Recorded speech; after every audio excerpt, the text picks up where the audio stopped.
This scary story is exactly why you should not be interacting with any spirits, even if they are presenting themselves as positive spirits, because they could ultimately be evil as. So a girl named Barb sent me her story, and she actually told me that I could tag her, so I'm going to tag her. She will be seeing all of the comments. Barb's mother, her daughter, and her can all see spirits. They can predict things before they happen, and they lucid dream, and Barb especially lucid dreams, like big time. So when Barb was a toddler in 1974, she used to have terrifying nightmares. They were so terrifying that her mom actually had to take her to a psychologist. This psychologist actually did a word association with her, and the word association would end up being super sad and super scary. So before Barb was born, her brothers were actually unalived in a house fire. When she went to see the psychologist, part of the word association was, "What explodes?" And her response was, "House. It's black." This is actually the word association right here that she did.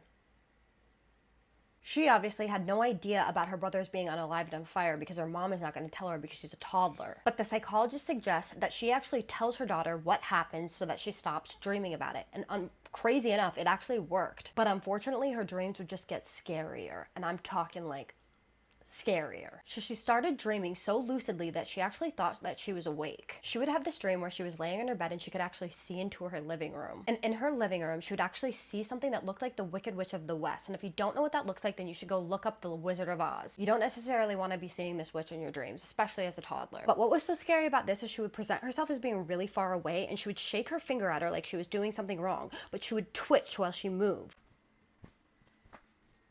And all of a sudden she would disappear and she would reappear, but she would be closer.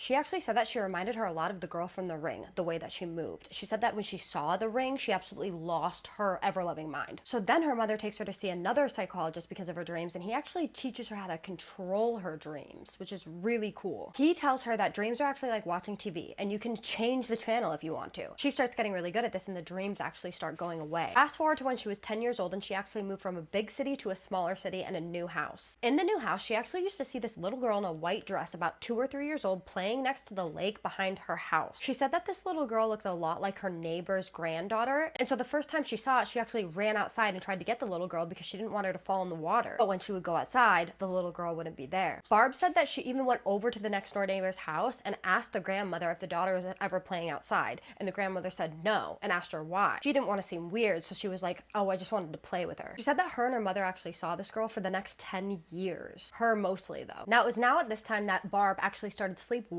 and talking. She was doing it so much that her mother was really worried, and so she actually put a lock door handle on her door. Now, they both agreed to this because neither of them wanted her to go outside and fall in the lake while she was sleeping. Now, Barb would do this really cool trick in order to know if she was dreaming or not, because she would have the most lucid dreams. And she would actually write an X on her hand, and if she was dreaming, she would not see the X, and if she wasn't dreaming, she would see the X, and that's how she knew if she was dreaming or not. That's how lucid her dreams were. Now, we're gonna fast forward to when Barb was 19 years old, and she actually bought a new house and is pregnant at this point. The house is in the country in Michigan, and her daughter is actually born 3 months later, and she lives with her baby's father. In this part of the story, Barb mentions that she actually, it takes a lot to get her scared, because when she was little, her mom used to read her Stephen King in the sun while they were hanging out outside, and she was always allowed to watch horror movies. She loves horror movies. Her favorite holiday is Halloween. That, combined with the fact that she is a sensitive, it takes a lot to scare this girl. But it was actually in this house that she would experience absolute terror. Barb started noticing that there was a ghost in her house, and at first this ghost was super helpful and actually nice. It would actually play games with her sometimes. Now, just for purpose of the story, you need to know the layout of the house. Now, there was a basement in the house, and the basement had a dirt floor and a water cistern. I hope I'm saying that word right. Cistern?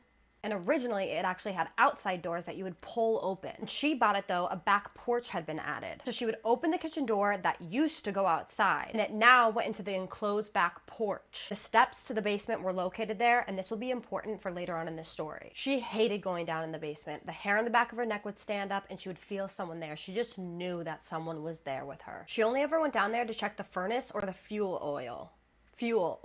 Other than that, nothing happened except for after her baby's father moved out when her baby was about 6 months old. It started off by her hearing a car pulling in the driveway. She would hear a car door open, like the front door was opening, then shut, and then she would hear like someone was getting something out of the back seat, and they would open the back seat door and shut the back seat door. She would go outside and check, and there would be nothing there. And mind you, this was the country, so she could see for miles. So there's no way that anyone could have been in her driveway that quickly for her to go back out and check and then not be there anymore. Another time she was in the shower, and and she would hear a man's voice, and she actually thought that it was her answering machine. This was 1993, mind you. And so she would get out of the shower, she would check the answering machine, and there would be no messages or no missed calls. Now you might be thinking, well, someone could have broken into the house, but she said that all the doors would be locked when she would check. And this is when she realized that there was definitely a spirit in her house that was a man, and she named him George. And George seemed to like his name because this is when the activity started to really ramp up. Now, at first, this activity was really not bad. It was kind of fun and nice and helpful.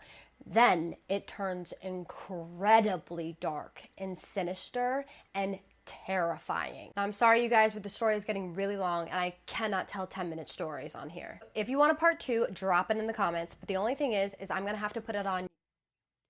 Now, this is going to be really simple for you guys to go to because the link is in my bio. You simply have to click it. And I'm sure you guys know why I have to do this, and this is because of the TikTok.